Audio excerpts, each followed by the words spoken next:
Now, Amy Heckerling is one of Hollywood's most beloved and successful writers and directors, making her mark since the 80s. And despite having a CV that boasts a number of #1 box office hits, there is one movie that 3 decades on just keeps on giving.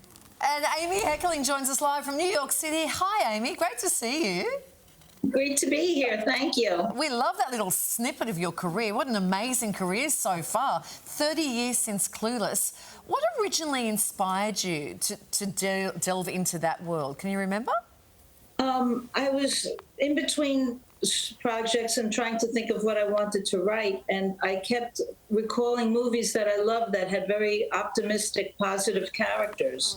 And I felt like that's something that really interests me because that's not who I am, but I just find people that manage to stay happy no matter what's happening, they're just amazing. So I wanted to play with that kind of a personality. And then I reread Emma by Jane Austen, and it just was amazing how the plot of Emma would fit so well into the 1990s of LA. Yeah, it's genius. And talk about longevity. There's been a musical version as well. Did you have any idea that 30 years later it would still be so loved? No, you finish something and then you're kind of depressed for a couple of weeks and then you start to picture other ideas. So the problem with Clueless was I was so happy making it that the next thing I pitched was like, let's do it as a TV show. So we did that for a few years. And then I wanted to just stay in that universe and started working with some producers on the idea of making it into a show, but it wasn't really gelling. And then I found the Dodgers, Lorraine and Lauren and Michael, and we just like clicked, and we started working on that, and we did it in London, out of town, Bromley. And we just found the most wonderful, young, talented people. Yeah. And it just was amazing. And KT Tunstall did the music, and Glenn Slater wrote the lyrics, and he's done like The Little Mermaid and Sister Act and a lot of great shows. Such a talented bunch, yeah. Yeah, we just had great creative people, and it just was wonderful to stay in that world. So I feel like, oh, how does it feel? It's been 30 years, but I don't think I've ever left. You know? After Clueless, then there was Look Who's Talking, which starring Bruce Willis as a talking baby. Is it true that your daughter inspired that film? Yeah, my ex-husband and I, we would look at her sitting in her little, seat and kind of ad-lib what she was thinking about.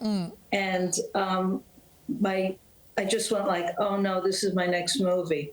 Because it seemed like such a cutesy idea that I wanted to be more edgy than that. But once it hit me, it was like, that's what it has to be. Yes. That's what I can't avoid that. Yeah, your work has so many fans around the world. Let's have a look at what Seth Rogen said about one of his favourite movies ever.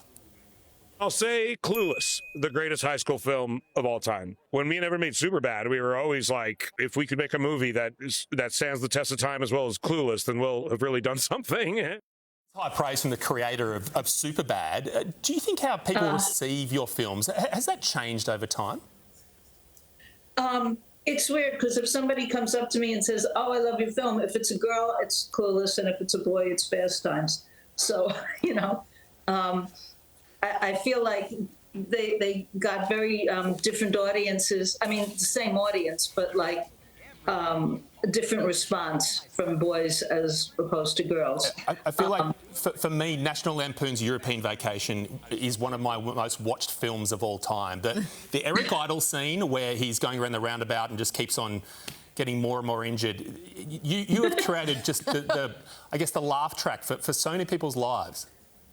Oh, that's so nice. I mean, Eric Idle is like one of my heroes. So I couldn't believe that, like, we were sitting in a trailer together talking about, like, what could be in the scene or what we could do. And it was like, I'm doing this with Eric Idle? I mean, how amazing is my life?